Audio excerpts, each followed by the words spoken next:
welcome back once again, ladies and gentlemen, to the Elite Show, the Mob, the Mafia, and the Man. You have your one and only amazing co-host Michael Dowd here, and of course we have John Alight, who they somehow named this show after. John, welcome. There you go. The Mob, the Mafia, and the Man.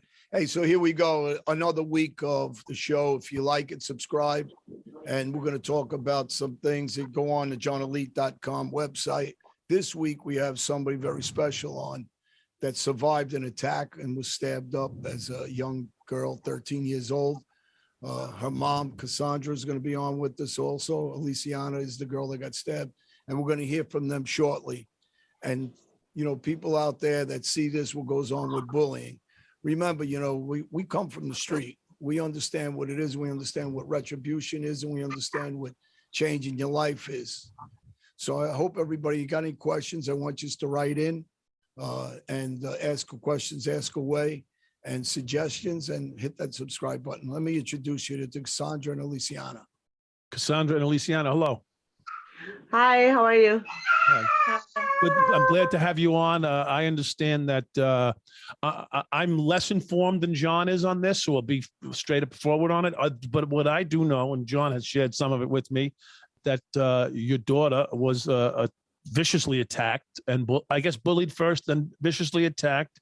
And coming from the position of that, you yourself has had a large street life presence, correct? Yes. Okay, so John, you want to lead into where we want to take this? You want to take my hat off to you, and well, that's a statement. We had a lot of conversations, so you know, and I got to tell you, it says coming from the street and my background, knowing your background, knowing your family's background, I got to give you a lot of credit for using restraint on your reaction. And I got to applaud you for very humbling. It is humbling because I know how easy it is for us to go back and do what we used to do. And especially when we're talking about our children, you're raising her the right way, your daughter. I read a lot about her. I watched your stuff, Aliciana. You're a wonderful girl. And I'm really proud on how you acted through this. And I appreciate you guys coming here. And, you know, you just tell me some things that you want to speak about, that you want to let out, and then we can go from there. Well, who do we start with, Mom or Alicia? Aliciana, you want to go first? Yeah, Aliciana, why don't you tell us what began happening to you and before Mom actually was she aware the whole time or whatnot? So, Aliciana. When I get bullied online, I do tell my mom just because I know what that leads up to. So how long was it happening? For a year. Wow. You know, first off about bullying, I guess your mom, and I don't know how much, because you're still, what are you, 14 now? At the time you're 13? Yes. Okay. So, and this is coming from somebody who's been very, very active on the street. You're a beautiful girl. You speak well. You got a mom that loves you. Poised. And I think you got to understand, people that bully are weak first. Very. Second, scared, intimidated of you for a lot of the qualities I just said, and intimidated other people, and the way they get their attention and let out their anger is to direct it somewhere else, but it's really directed at themselves. And I think at this point you're aware of that from some of the conversations you had with your mom, publicly, some of the things people talk about. I saw you on the media, and immediately I had to reach out because I lived a life of crime since I'm a kid. And I've been stabbed up myself. I've been shot. I've been battered myself. And I spent almost 2 decades in prison. And the easy answer as a parent is to go after the person that did it. And then we fall back in the trap of changing our lives and hopefully putting our kids in a different direction. So what's your response yourself, Aliciana? How are you dealing with it? I don't really know. I'm just kind of pushed through. When you go out of the house, are you tentative when you leave the house? Are you okay? Wait. I have to ask a couple of questions because to set the base here. What happened from the beginning? Mom, if you want to jump in, Mom or Alicia, either one of the two of you. Okay. You want to tell him? No, you can. Okay. So initially, the bullying started online by adding Elisiana and following her on social media sites like Instagram and Snapchat, I think. It was just Instagram. She created these accounts and then created groups and invited her friends to the groups to bully Elisiana and just rag on her. I mean, fat shame her, call her names like slut, whore, threaten her that she just wanted to beat her ass. And so all of her and her friends would gang up in these group chats and just beat on Elise verbally. Under fake names? Were they using fake names or real names? Initially, they were using their real handles, their original Instagram handles. Right. So when Elise brought it to my attention that this was happening, I told her to just ignore it, just, block them and move on because, you're going to have haters and, you're a beautiful girl and girls are jealous. Just, ignore it. So she did. And they created other accounts to add and follow her. We get And this this too. one- By the way, we get this kind of shit too. Go ahead. Yeah. I bet. Feliciana, they do it to us. They do it to us too. All the So- time. Yeah. Yeah. Yeah. Go ahead, Mom. Sorry. So, I cut people off all the time. That's okay. That's okay. So she, I told her just to block them again and ignore it and ignore it. And then I started seeing a change in her demeanor and her overall shine. She wasn't as happy. She seemed more withdrawn. I would see her crying and frustrated. And so I started to check in with her more often. And what had transpired is that they created multiple accounts to be able to access her. So I told her what any parent would do. I told her to delete and deactivate her Facebook account. Her Instagram account. So she did. She was upset about it, but she did because she knew that was, for the best.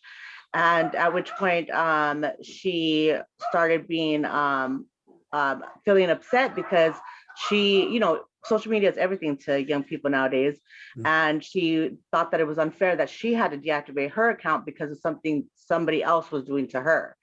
And so I told her, okay, fine, get back on. It's a logical statement. It's a logical feeling. But Feliciana, remember one thing.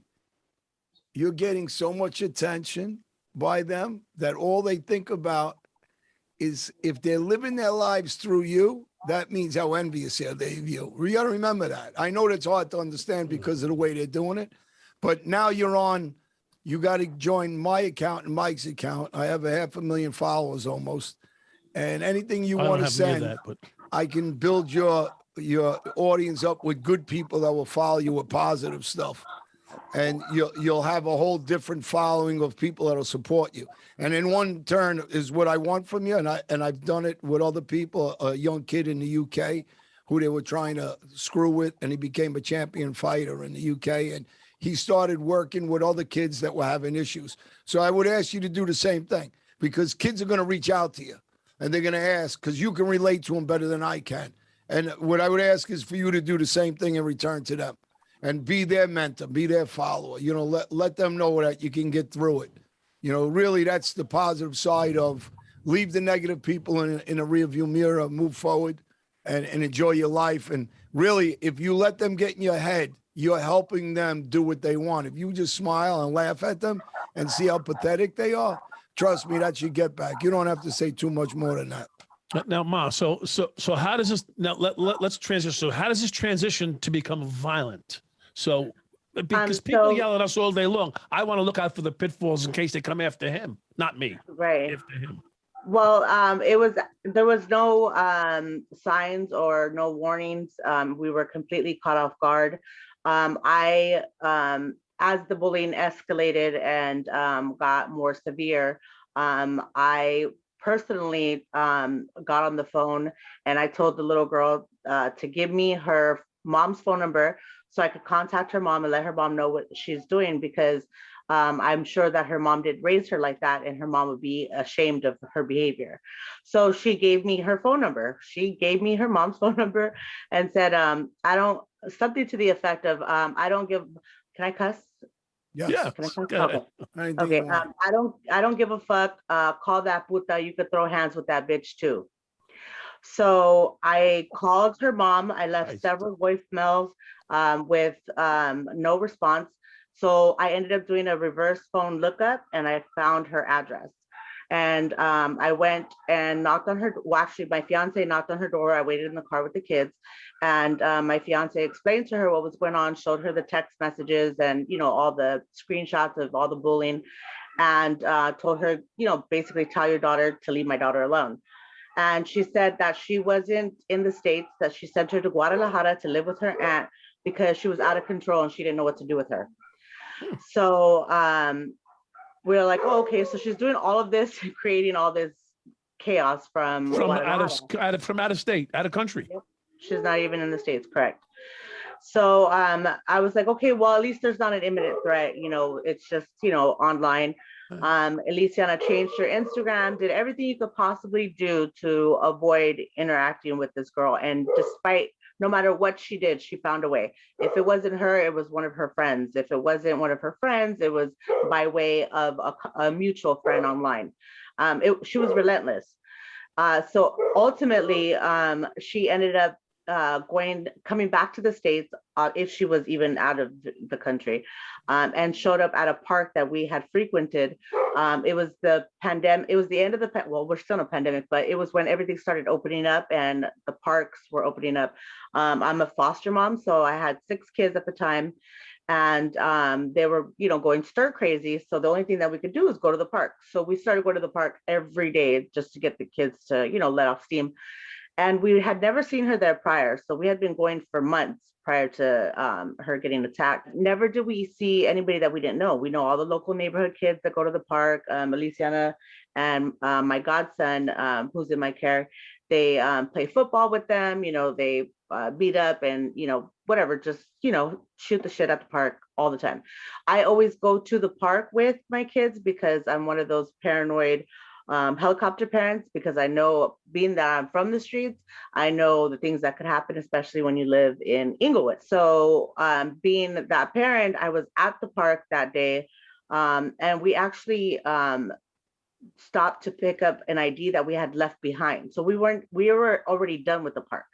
And Elisiana hadn't gone with us to the park earlier that day. I came home, my fiance got out to look for her ID. She's like, oh man, I forgot it at the recreational truck. We have to go back. And I was like, well, check and make sure. Elise comes out of the house. She's like, hey mom, what are you guys doing?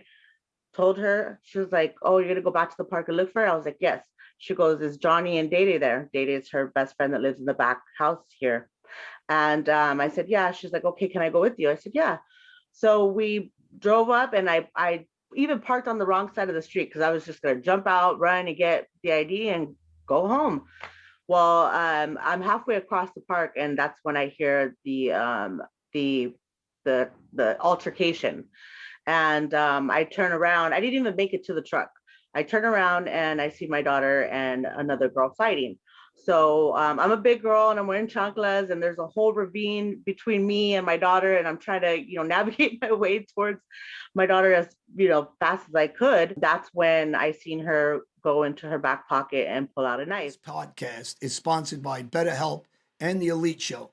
Over a lifetime, I think anybody and everybody feels overwhelmed and burnt out.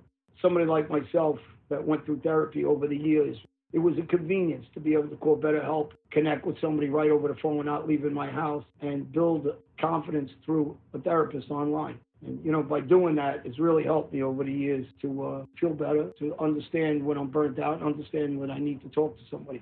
BetterHelp is customized online therapy that offers video, phone, and even live chat sessions with your therapist, so you don't have to see anybody on camera if you don't want to. It's much more affordable than in-person therapy, and you can be matched with a therapist in under 48 hours. Give it a try and see why over 2 million people have used BetterHelp online therapy. Listeners get 10% off their first month at betterhelp.com/elite. That's BetterHelp, BetterHelp.com/elite. BetterHelp. At that point, I knew that she was going to stab my daughter. So I started screaming, are you going to stab my daughter? Are you stabbing my daughter? And I'm yelling and trying to run over there as fast as I could. And By that time, my fiance jumped out of the car because she realized what was going on and left my 2-year-old and my other baby in the car. You know, it was just kind of one of those things like, oh my God. They took off, they threw the knife and took off running when they seen us coming at them. And my godson chased after the girl who stabbed Elisiana and was able to detain her until the police arrived. Yeah, I watched the video several times, so I seen the way the girl handled the knife. Obviously, wasn't the first time she handled a knife that way, and she's lucky she's alive. Yes, the girl had never met Elisiana prior to this day, and everything that led up to this event showed that the girl had obviously some sort of mental health issues. She created this elaborate idea in her head that her boyfriend across the street, the little boy that lives across the street, and my daughter were involved in some way. And he had just broken up with her when she went to the park and stabbed her. And she said that it was because of my daughter that they broke up. So, which is not true at all. The little boy across the street is like 1.5 years younger than my daughter. My daughter at the time wasn't even into boys. Now she is, but at the time she wasn't. And Good for boys. Good for boys. Because she's a very beautiful. I don't want to cut you off. I researched the family of the girl that stabbed your daughter. I reached out to her mom. I reached out to about 4 or 5 different people in the family. They haven't got back to me. And really, I'm trying to save her life. I don't know if you understand what I'm saying. I want to save her life and not to continue this track, or she's going to be in prison the rest of her life, or somebody else is going to kill her. She's going to be dead. Somebody's going to kill her, because if this was, I have a lot of friends from where you're from, and I'm going to come over. We were just there, but we're coming back. So I'm going to come over, and I'm going to try to knock on the mom's door, and I'm going to try to reach out to her father or somebody that's a male figure in her life, and explain to them that we have friends everywhere. So we're from the streets, serious streets, and if they have any kind of regard for their daughter, they would try to help her. And I'm not trying to belittle the girl. I lived a bad life. Maybe I can help this girl understand herself before she causes herself a life sentence, or someone's going to kill her, because she's going to run into the wrong person. Yeah, well, and the tragedy that she puts on other people. I mean, that's horrific. I mean, just the damage that she's done to your daughter. I'm sure she'll never forget this. Obviously, who would? And as a mom to witness that, I'm taken back by that. Yeah. Like, you had to witness this, and that must have been the slowest, the hardest movement on your mom to be able to. There must have been like some kind of warped sense of time that you tried to get to that. You're trying to prevent the worst thing in the world from happening, your daughter being attacked. And I can only imagine what that looks like. Oh my God. And you're so composed, the two of you. I mean.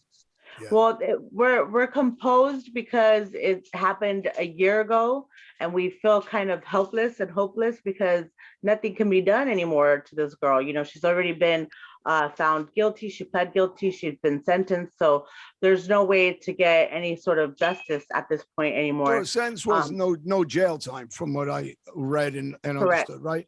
It was about 7 or 10 years probation or something like that. Is that? Yeah, she got 12 years probation. Yeah. But being a former, gang intervention counselor, I worked with young people getting out of California Youth Authority, juvenile halls, camps. I've even worked with 3 strikers, trying to amend the law and working with them and their families. And so I have, a lot of experience, and just me personally being a former gang member. Well, I'm still a gang member. I'll always be a gang member. Sorry, excuse me.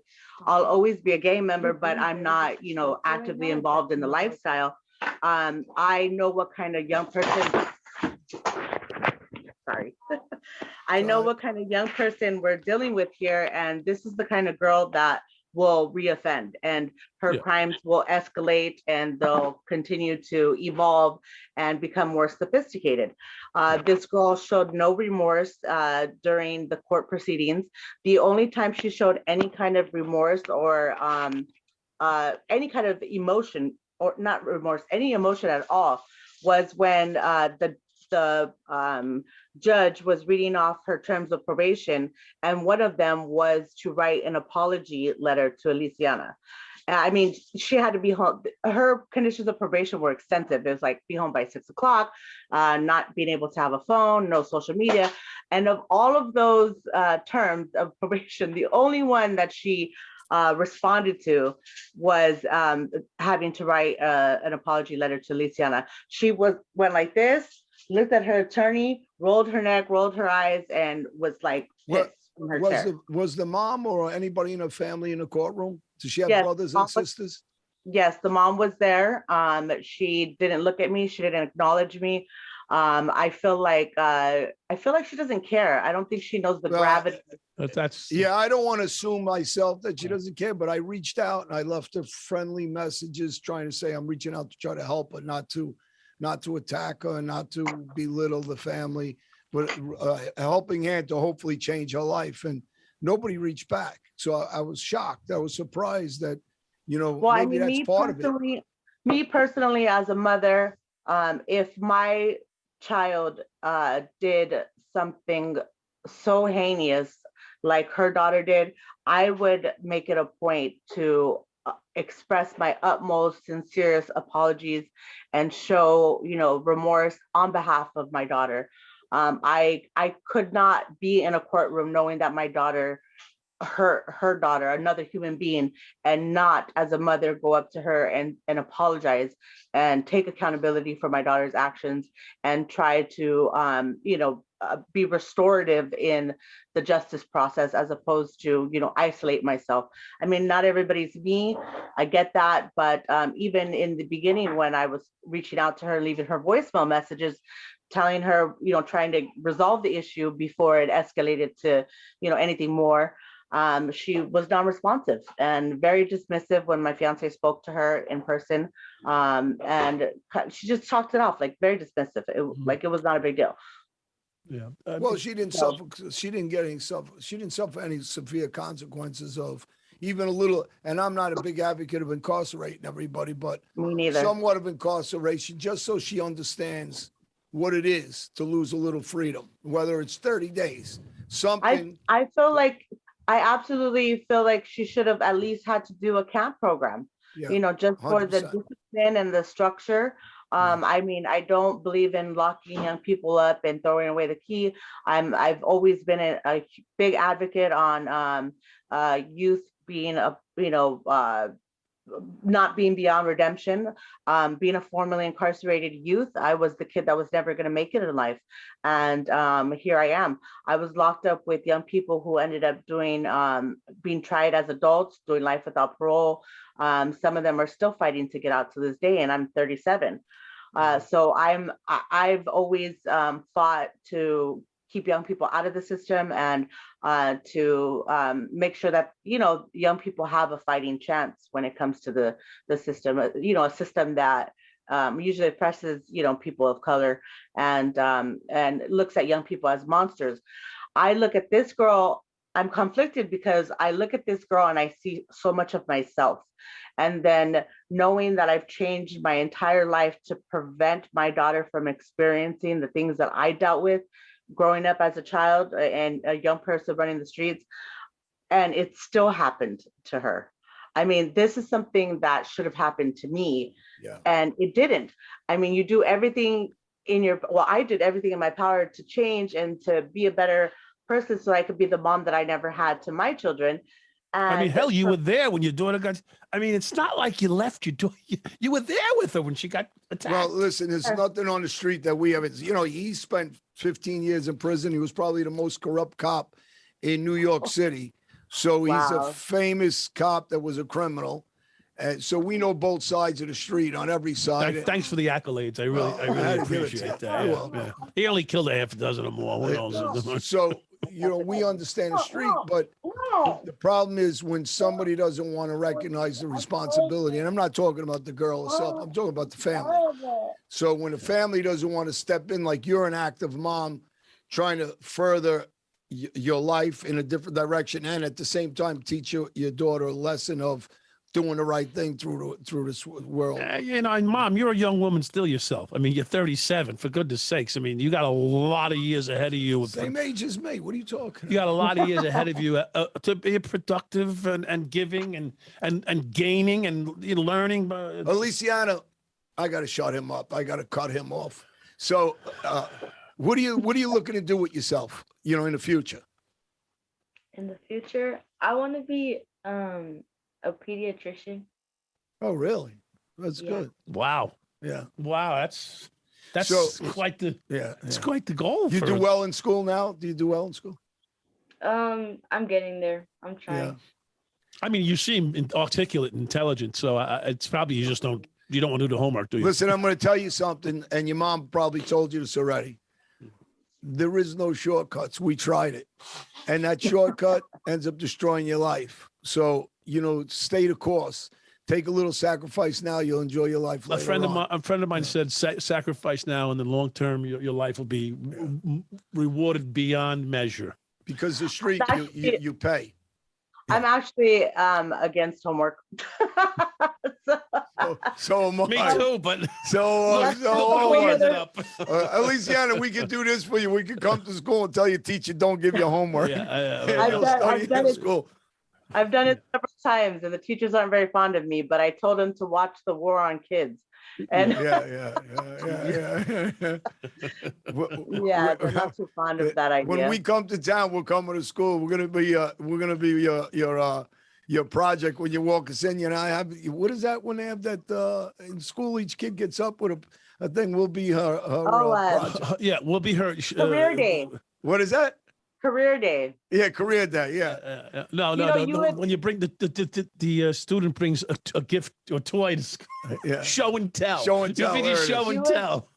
You would be perfect for her criminal justice class. Yes, that would be fun. In fact, talk to your school out there and see if we can arrange to make that happen. Actually, we come out to your school. No. If you can arrange that, we'll definitely come out and talk to the school. Yeah. And then we'll talk real about, when people want to talk about what they've seen and what we've done and what we really seen and done, it wouldn't be, so they really get what that street is about. We speak to a lot of college students and stuff like that. Second chance programs. In fact, you're in the gang unit out there? You work with the gang unit? No. I don't work anymore. I just stay home with my kids and raise my farm. You raise your own little gang. You got your own little unit. Yeah. I'll be out there next week to speak in San Diego. They have the conference there in San Diego next week. I'll be out there speaking before them. I don't know what I'm going to say yet, but we'll figure it out when I get there. And John was actually supposed to come to me, but they had no room left they actually had his tickets booked and everything, but there was no room left on the calendar for him. I think the guy was scared. The guy called me up. And says, I'm going to have to cancel John. I got no room on his schedule. I says, listen, you call him. I ain't fucking telling him he can't come. He'll cut you. Excuse my language. I hate to. She's 13 years old. You can't even watch. Do you play any sports? That's not nice. Are you I athletic? apologize. Music, sports, what? I tried out for cheer, but that didn't work out. So now I'm a football manager. What are you? Football manager? A football manager? Yeah. Is that soccer or American football? American football. Okay. Do you want us to talk to the cheer teacher? Yeah, we'll see what's going on with that. Part of the reason why it didn't work out with cheer was because of the injuries that she sustained and the trauma from the surgeries. So Elisiana was actually in cheer for 6 years consistently, and she was an avid cheerleader. And they didn't like that, did they? Those girls didn't like that, did they? Elisiana, how's your injuries now? How do you feel? Are you healed up? Mostly, but I still feel like when I first got out of the hospital. I also feel pain in all of my scars. I get really dizzy, mostly mental pain. Yeah. Well, you're going to get a little anxiety, but you could be in my gang. You got stabbed like me. So you're part of the crew now. You're part of the crew. You're part of the crew. It fucking sucks because my daughter didn't grow up game banging. She didn't grow up in the streets. She doesn't deserve this. There's no need for this. She literally is hyper vigilant now. She's Mm. paranoid. She looks out her window. Some days she doesn't even want to go to school because she's afraid that she's going to get attacked. I mean, literally, she walks like with her eyes behind her head, like on her toes. You shouldn't have to live like that, especially because you're not hard and you didn't grow up and you weren't raised like that. But despite all my efforts to give her, that loving, Safety, stable, a safe safe upbringing. home, Yes. she's still paranoid and scared. I mean, I don't know. I just don't even know where to go from here or what to do to make her feel safe because, I mean, New York City.